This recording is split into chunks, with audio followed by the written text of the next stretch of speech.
Hi guys! Good noon again. Happy Valentine's Day.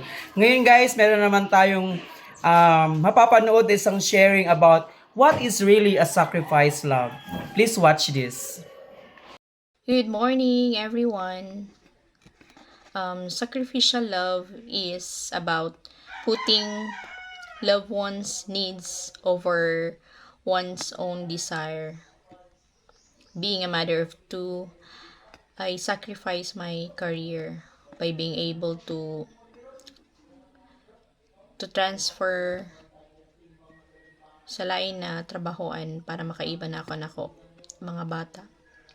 I decided to resign from being a bank employee for 10 years with a supervisory position and nag-transfer sa DepEd as administrative assistant para maiba na ako sila sa school and at the same time magtrabaho gihapon kay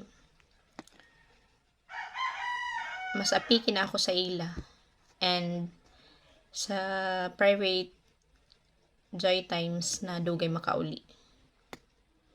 So, tagsakripisyo na ako na ako career para sa ako pag love sa ako kids and sa ako husband. Ang marad to, we have to sacrifice for love.